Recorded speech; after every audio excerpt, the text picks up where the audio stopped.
Hello there, Scorpios. I feel like the energy is it's still you're still planning things. Things have not been, clearly implemented into the real world just yet. Decisions are thought about and finalized, but they're not really, kind of like I want to say they're not yet ready to be brought out into the world. Okay, so which is good because you don't want to make major decisions during a Mercury retrograde cycle, and so let me just talk about some of the images that came out while I was shuffling the cards, and then we'll go from there. You had a lot of messages that came through, and there was a really long image that came out, and it's kind of sad. So let me just talk a little bit about that, okay? So first of all, I when I shuffle this card, so I shuffled out these cards like 3 days ago, and I left them kind of sitting on the table because I was trying to make sense of them, okay? And when I looked at these cards again, I feel like the images and the messages are definitely converging on a common theme. So let me talk about that. I feel like the theme of this month is turning your back on a situation or a person, okay? Because there's something new starting for you, okay? And the image that came out was I saw this large body of water and it's frozen. So the top layer is frozen. And I feel like it's a lake.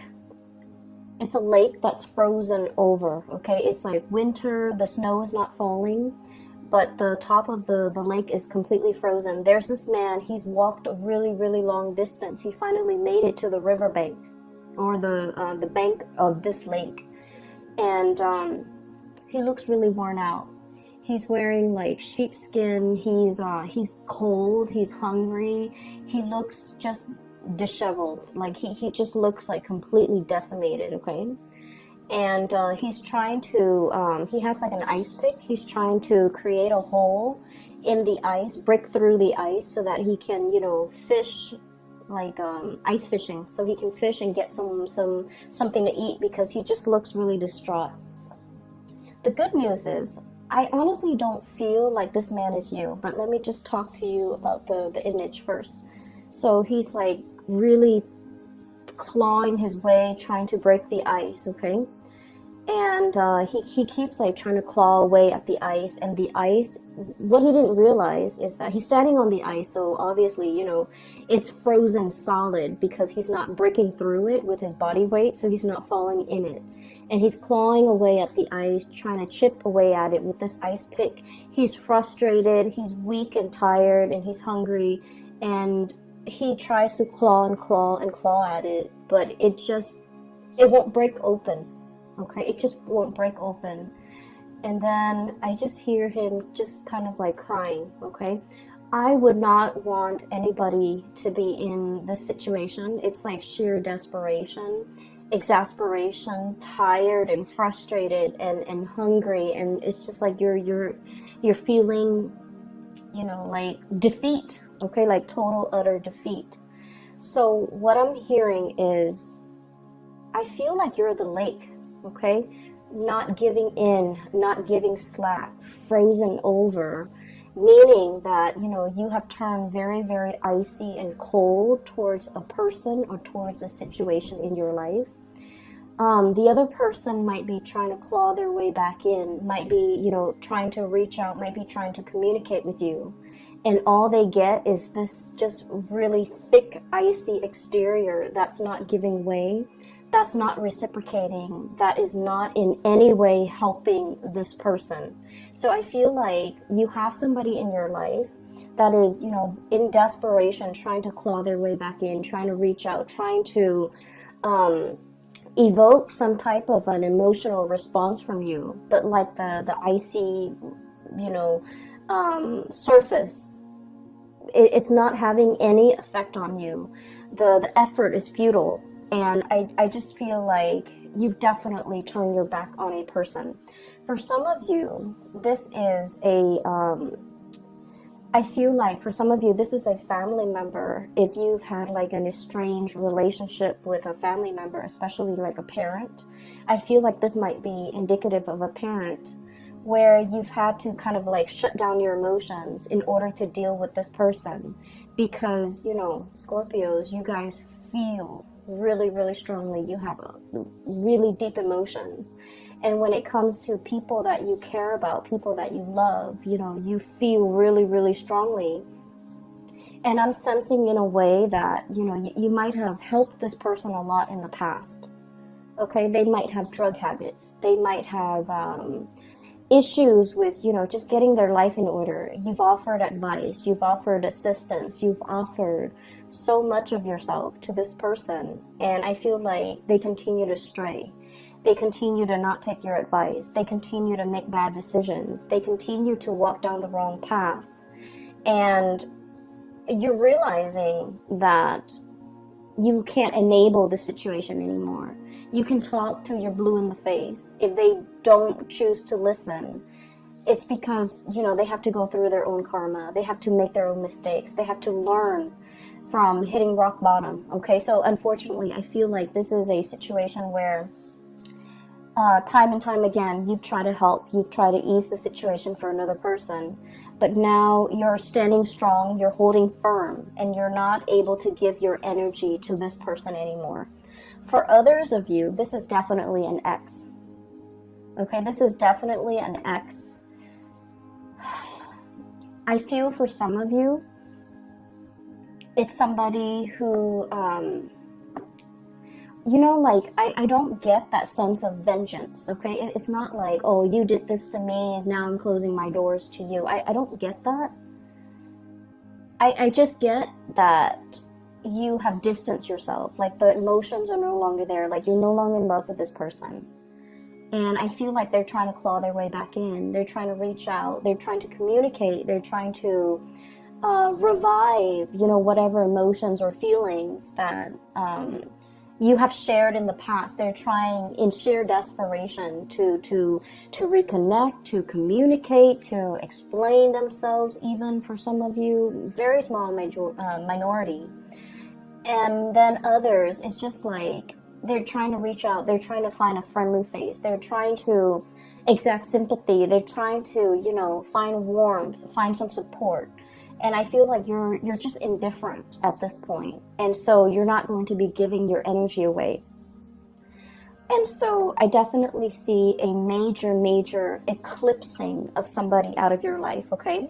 And the card that really came out very strongly, and I got the same card for Virgo, and the energy is very similar. So if you're dealing with a Virgo, I feel like that might be the case. If you have Virgo strongly aspected in your chart, like your sun, your moon, your rising might be in Virgo, or you have a lot of planets in that house of Virgo, it's 6th house, or even, you know, a lot of placement in Virgo, I feel like this reading might resonate with you. So the card that came out for Virgo that you also received was this really powerful card, okay?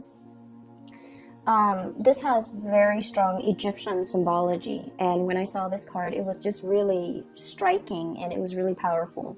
It indicates to me some sort of an eclipse, okay? And I feel like it could be the moon covering the sun, or the earth, the shadow of the earth covering the sun. And the sun indicates a very strong masculine energy. It indicates the self, the ego. And so I feel like for some of you, there is a major male figure that is eclipsed out of your life. Okay? So, and I'm seeing, like, you know, like potentially a brother you try to help, but you can no longer help. A father, you try to, you know, tell them what's like the rightful path to walk towards, and, you know, against their better judgment, they're not able to get there. So you've had to eclipse somebody out of your life. And for some of you, a past relationship partner, somebody who might have been very ego-driven, okay? It's all about me. It was not about the relationship. It was just, they were hanging on to this relationship with you mainly because, you know, it stroked their ego. It made them feel good. Whenever the world has dealt them a blow, they come running back to you. And so I feel like you are turning your back, literally turning your back, eclipsing some thing or somebody out of your life, okay? Mainly because you understand that you can no longer give yourself to this situation. And then I also feel what's right underneath it is the Ace of Cups, okay? Once upon a time, there was great love involved in this relationship. And now you're in a position where you can no longer feed into this love. Some of you, the love has run out. And so you're turning your back and you're kind of, they can scratch, they can pick at it. And I feel like you're just not giving any more of your energy. I feel for some of you, this love is eclipsed because there is a new love that is as comparable. The message I'm hearing here is once upon a time, okay? So I feel like there was the beginning, whatever that situation is or whoever that person is in your life, it was a very fairy tale, puppy love, like overly romanticized, overly idealized type of a love where you thought in your naivety, okay? And Scorpios, I say that very loosely because you guys are very realistic. But a lot of the times the emotions can take over, and you know, we're all guilty of this, where we see things and we romanticize things and we imbue characteristics into a love situation that might not be there. So I feel like you might have been a little bit blinded by this love situation, or it started in such a fairy tale romance that you thought it was going to be that way. And I feel like, you know, something happens. There was a wrench in the works. There were a lot of ego issues associated with this union where the other person was not ready for the relationship. They're not ready for the responsibilities. Even if it's a family situation, they're not ready for the responsibilities. If it's a father, if it's a mother, for example, they were all about themselves. They weren't about being a good parent. If it's a love relationship partner, they were all about me. They weren't about the partnership. So I feel like it was a rude awakening for you. And it took many bouts of disappointment for you to get to this point. And then some of you have found somebody new, okay? The Ace of Cups is about new love. And I feel like for many of you, there is a new love that is just as amazing and fairy tale-like. But I feel like this new love is built on mutual goals, mutual career paths, mutual like expansion. It's built on something very solid. We have here the Three of Pentacles. I see this as like communication that is all about self-improvement, okay? Constructive criticism, giving and receiving, but also like learning how to be a better partner, learning how to be a better friend, learning about responsibilities, learning about, you know, equal give and take. So this is a card that is very, it's very oriented when it comes to like consultation, asking other people for advice, receiving feedback, not being defensive when it comes to constructive criticism. So in this new love relationship, there's a lot of growth. There's a lot of room for expansion. There's also just, you know, a lot of admiration and a lot of like working together to build something of greater value. Whereas in the past, the situation has not always been positive. So now you're in something new. And we have here the Three of Wands, waiting for your ship to finally come in, letting go, you know, untying, okay, unraveling of this ribbon here to get rid of baggage, to get rid of emotional baggage or like self-defeating talks, things that we tell ourselves, or just, you know, just burdens from the past, in order to free yourself for this new love that is in the picture for you. So that message and the image came in very powerfully. So I feel like a lot of the times, and this is why, you know, a lot of people don't like Mercury retrograde. I don't like it. I have a lot of air and it affects my communication. I'm an Aquarius, so it also affects a lot of electronics around me. They malfunction like just left and right. So I don't really enjoy Mercury in retrograde cycles. However, the best insights that I've ever come to terms with, the best, like, you know, long-standing problems that I was not able to solve, the solutions come in during Mercury in retrograde cycles. And things that I thought I could put up with, they kind of implode, and they become very overwhelming.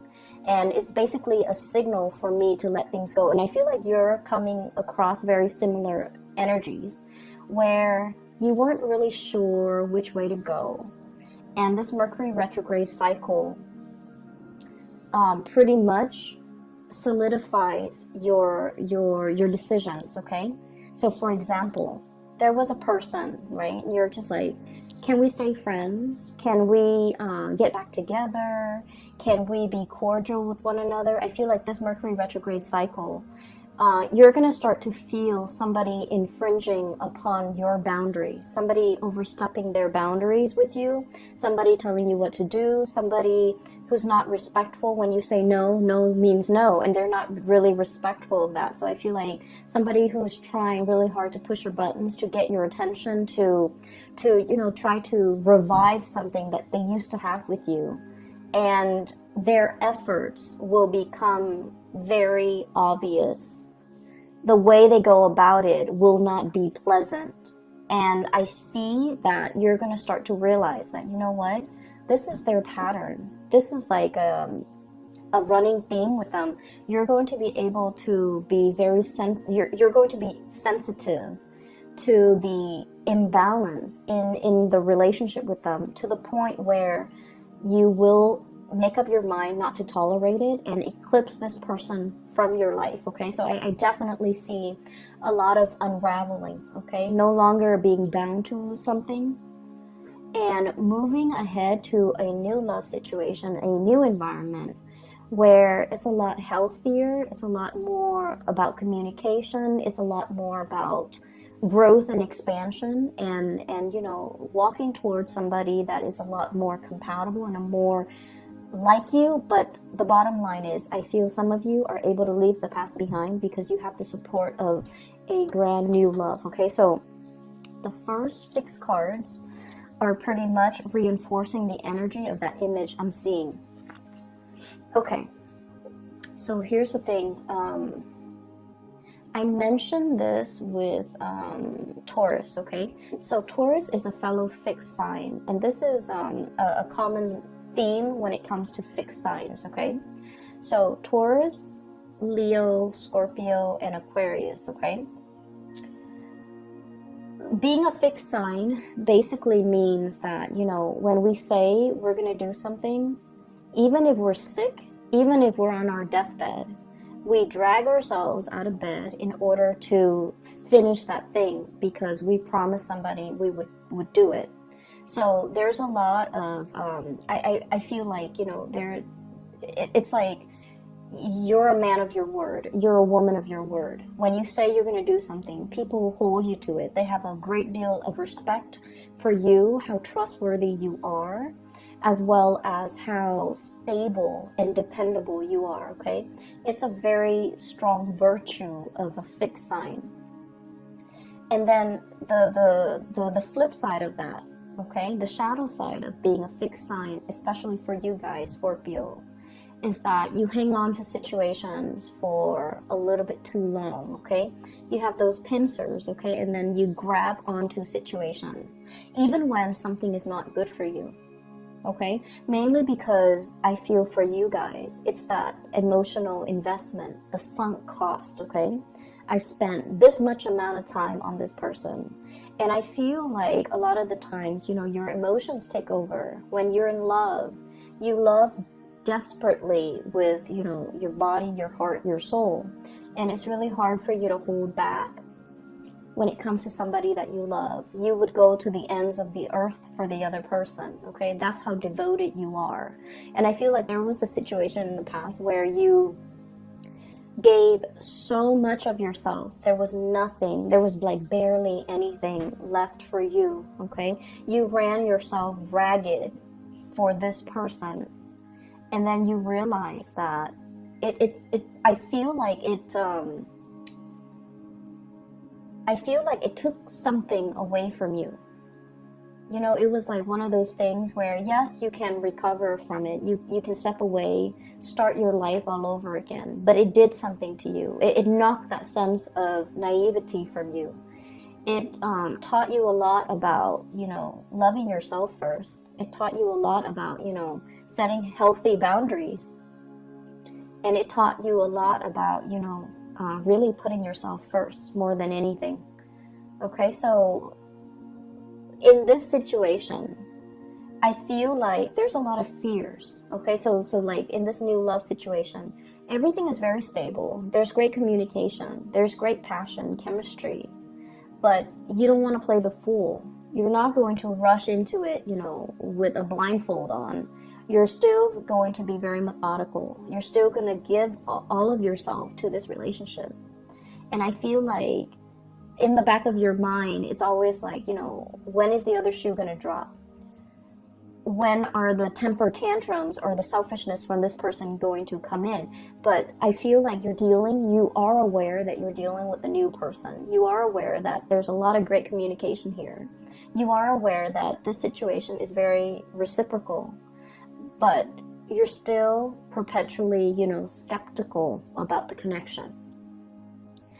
So that's the first thing. I feel like you guys have really strong intuition, but when you're in love, you overlook a lot of things. Okay, so I have here the Magician, sleight of hand. Okay, so the words that come out with this card here is like concealment, okay, distraction, a red herring, somebody creating a distraction to kind of like lead the audience or the viewers to focus on something else that they want to show rather than something else that other people might be curious about. So it's like sleight of hands, the trick, okay? It's like the trickster.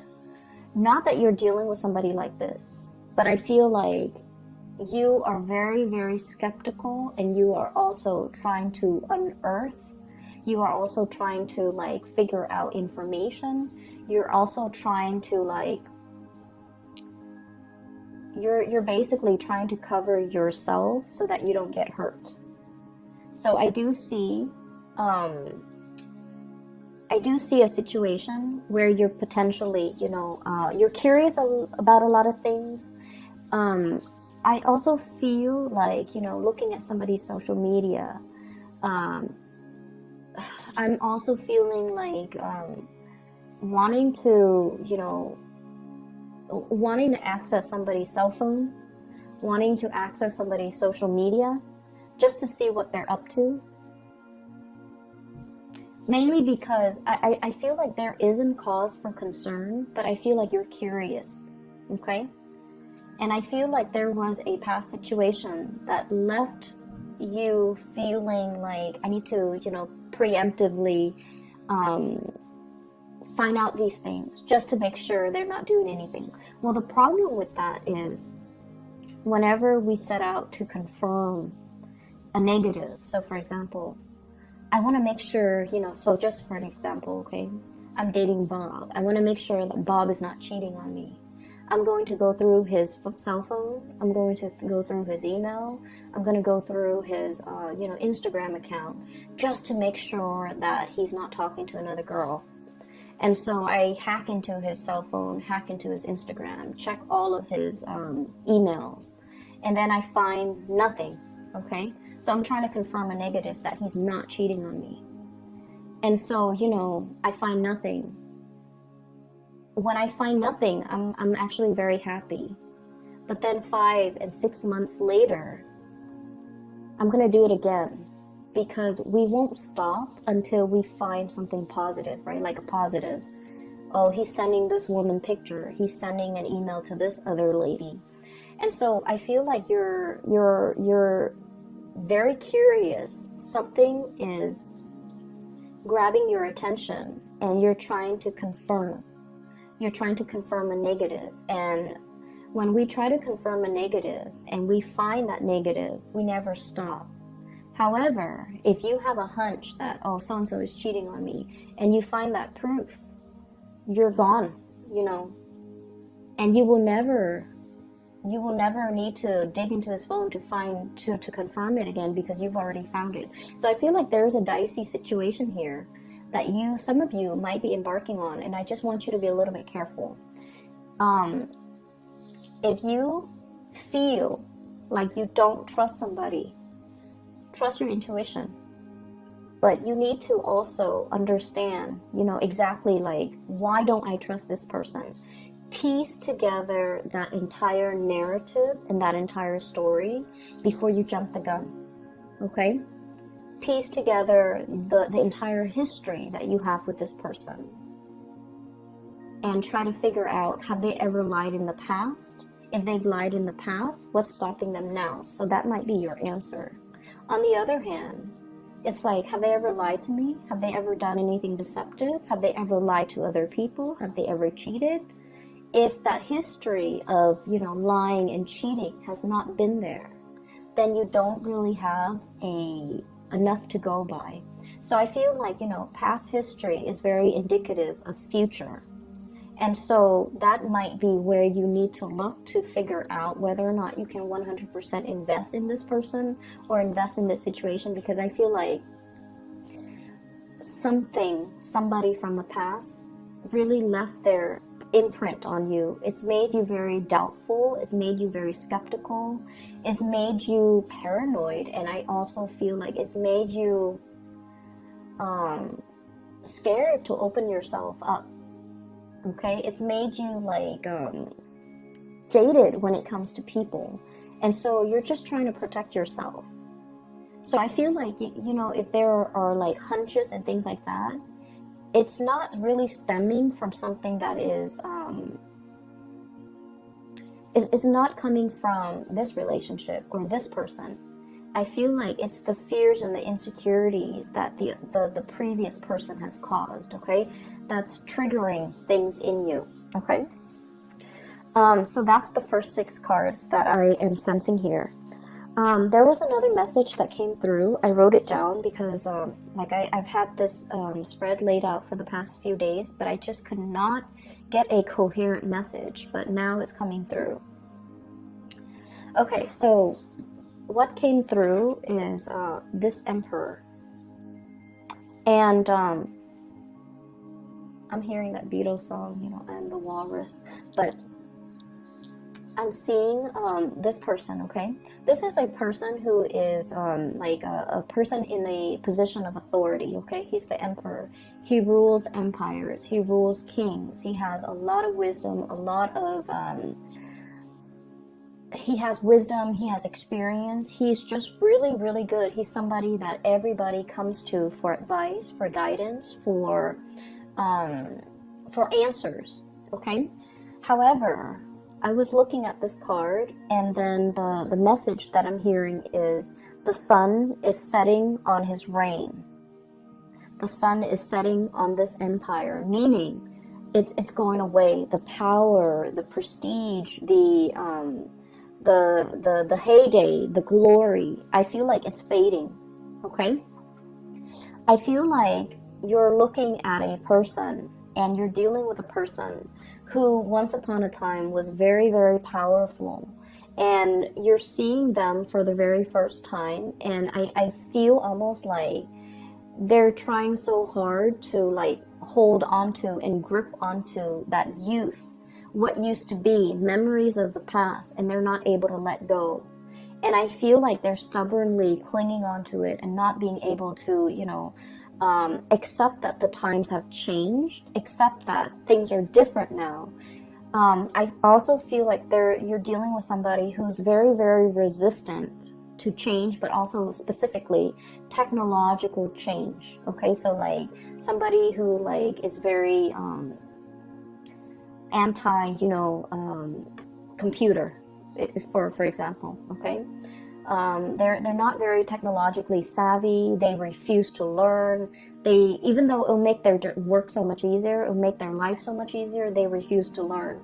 And I feel like they're so deeply ingrained in the past that they're refusing to do anything differently. So you're dealing with someone who is extremely stubborn. It's like my way or the highway. And you're trying to help, you're trying to ease the situation, and you love this person, you care about this person, so you're just like, here's a better way to do it, but they will not listen. So you're butting heads, I feel, with someone who's very, very, very stubborn. And I feel like what would be really helpful what will be really helpful if you're ever frustrated is to kind of like look at this person like one of your parents, okay? What do you love about your parents? You know, they're definitely from a different generation. If you can sympathize with your parents, then you definitely can sympathize with this person. So I feel like it's somebody who's like struggling with the change, who's really struggling that their time is done. They're still really clinging on and they're not able to let go, okay? I'm hearing like outdated ways of doing, outdated ways of thinking. Their way of life is changing and they're resisting. They're like stomping the ground. So if you're dealing with somebody who's like irritable, who's just like throwing tantrums, who's just all around very difficult to deal with, I feel like they're in the midst of some major change that they're not comfortable with, and they're just like crabby and cranky and things like that. So give it some time, let this person go through, you know, their phase, and then they'll come back a much happier person, okay? So I feel like, unfortunately, all that you can do is, you know, cheer them on from the sidelines, be their support, be their anchor if they come around. But you're not going to be able to talk this person into accepting anything. You're not going to be able to help this person, okay? They're very stuck in their ways, and they're just going to have to arrive and embrace these changes on their own in their own due time, which is not going to be this month, okay? The other thing that did come out as well is I have here the Two of Wands and the Three of Pentacles, and there was a message connecting these two cards, okay? So when I was doing the reading for the other signs, the symbols that came out, well, not so much the symbol, the colors, okay? The green indicates to me like wealth and prosperity and finances, okay? And the pentacles, when it's linked up with this kind of like blue ribbon, violet blue ribbon, it indicates to me like connections, like communication and connection. So the way the cards are depicted, I'm getting different messages than I would normally would with a standard Rider-Waite deck. So with this Two of Wands, I feel like the Two of Wands is usually a very, it's like a very clear cut, straightforward type of a decision. In the traditional Rider-Waite deck, it's the man on the ivory tower. He's holding a globe in one hand and a wand in the other. So it's more like, should I stay or should I go? Should I pick the status quo or should I embrace the change? So it's between two choices, and it's always status quo or change, okay? And there's definitely a major financial decision that you're contemplating, okay? It's major. And both decisions, should I stay, is financially motivated. Should I go, it's also financially motivated. The ribbon is wrapped up and wrapped around both decisions. So I feel like life is bringing you a major change when it comes to your job, a major change when it comes to your career, how you make money, the type of money that's going to be coming in. And you're grappling with these changes. So I feel like in a sense, this Emperor could be you. It's sort of like, yes, there was a heyday in this work that we're doing, but now the times have changed. Now we need to implement more technology in our work. Now we need to get with the times. Now we need to, reinvent ourselves. We need to innovate. Otherwise, we're going to get bulldozed over by the competitors. So I feel like there's some major things, major decisions that you need to make as it relates to how you make money. Career change, okay? And then I also feel like this decision, Scorpios, as a fixed sign, we are very decisive. We know exactly what we want, and we know exactly what we don't want, okay? Our world as a fixed sign is very black and white, okay? There's always like yes or a no. We rarely straddle the fence. There's definitely a decision that you already know what you need to do, okay? But the challenge in this situation might be the Three of Pentacles here, consultation. There might be a financial situation here where many people, many actors are involved, and you don't want to rip the rug out from under somebody. You feel like other people are dependent on you, and so you can't make this decision in isolation. You feel like there are a lot of moving parts. Not a lot, but in your mind, it's like, it's not just you.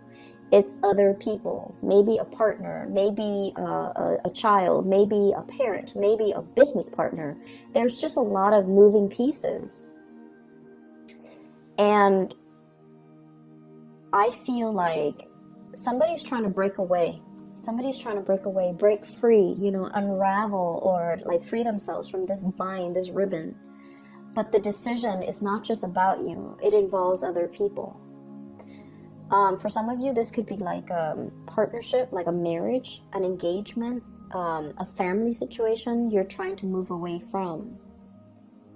And I feel like, you know, you have that sense of loyalty, that sense of that fixed sign where it's like, we took a vow, I'm going to stick it out, okay?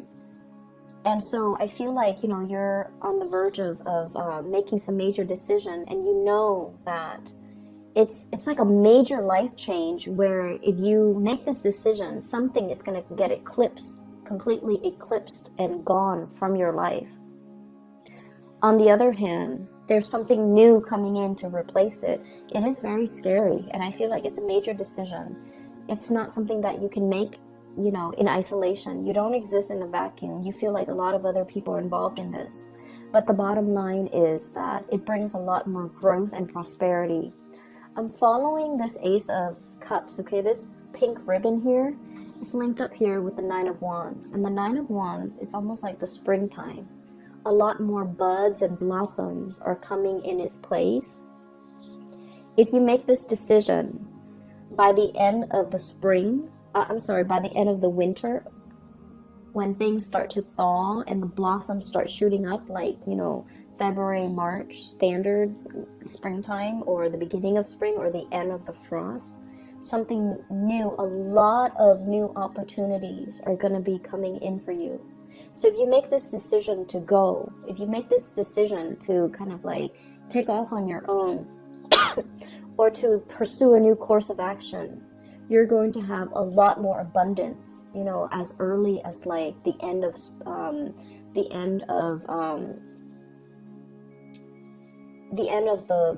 the winter time. So like March and April and things like that. Okay, so I'm sensing here some major change that you are embarking upon, and I definitely see resistance from your end. Okay, that might be why I was not able to do this reading like 3 days ago, but I feel like the opportunities are there and you are definitely aware of it. Okay, I feel like you might have a lot of people in your environment who are very status quo oriented, and they're feeding you a lot of fears. Naysayers. People who lack imagination. They're just like, no, you stay here. This is safe. This is something that we have always known. We have always done this in the past in the same way. You haven't been dealing with a lot of mavericks, trailblazers, people who think outside the box, or even the creative types, or the inventors. And I feel like, you know, you have dealt with these safe naysayers for a really long time. And, you know, you care about them. You have an emotional connection to them. But now you're in a phase where you're dealing with a lot more like people who think outside the box, more creative types.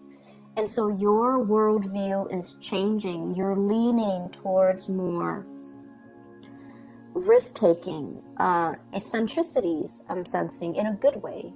And then also you're leaning towards, you know, realizing your potential pretty much, because, you know, it's safe over here, but it's very exciting over there.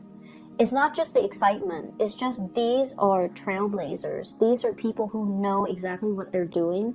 These are people who think outside the box. They break out of the norms. They take risks, and they have major rewards, okay?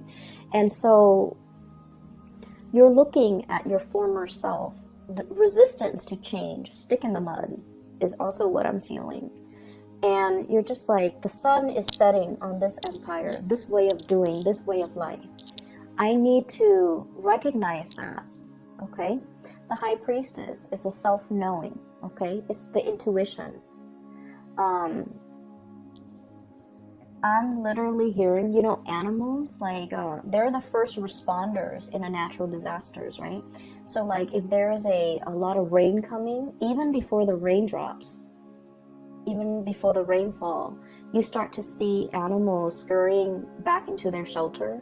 You start to see ants and insects finding their way to higher elevation. It's because they're very in tune with the universe and they live so close to the ground.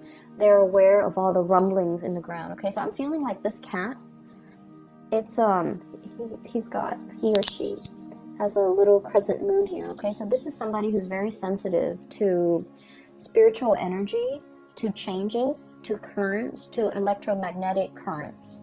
It's somebody who is definitely aware that change is coming. And they're trying to figure out, you know, I need to run for shelter, or I need to do something different, or I need to implement these changes. And I feel like, Scorpio, this is not a big, I'm sorry, this is not a small decision. It's not about, like, you know, what am I going to eat the next day? Where am I going to go this weekend? This is major, major life-changing decisions that you need to make.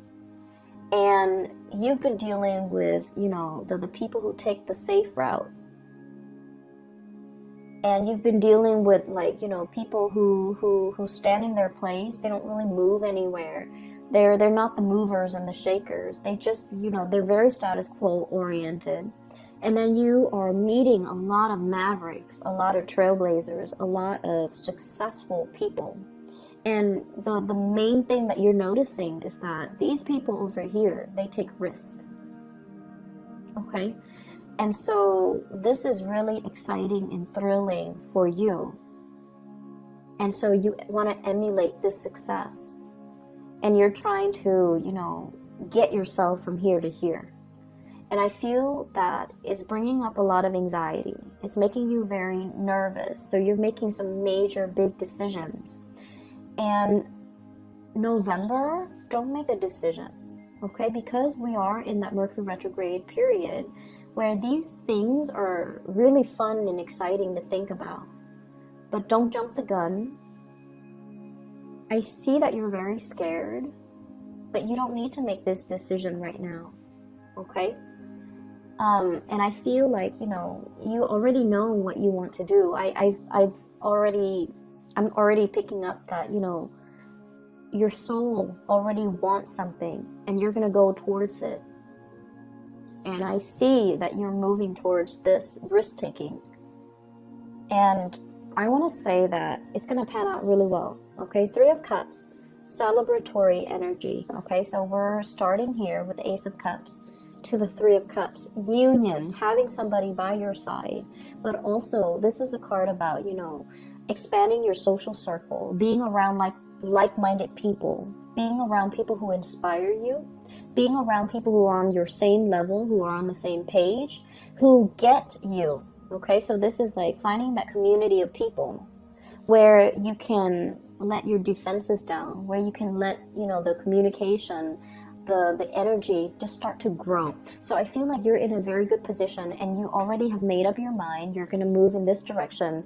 And I just feel like it's just a matter of when. But right now, you're trying to come to terms with the fact that I have to close some doors. I have to eclipse some people out of my life in order to, before I can move ahead with this change. So take all the time that you need. I would say start doing it in December. Okay, take all the time that you need in November to mull it over, to make sure that you are totally clear with this decision. I do not recommend letting people from the past come back in. Okay, if you must experience it one more time, please do. But what you will start to see is they're not on your wavelength anymore. You have outgrown that situation, okay? You're going to start to see that, all right? I'm going to leave it at that. Scorpios, and I will be back for the December reading, okay? Happy birthday, take care of yourself, and I'll talk to you soon.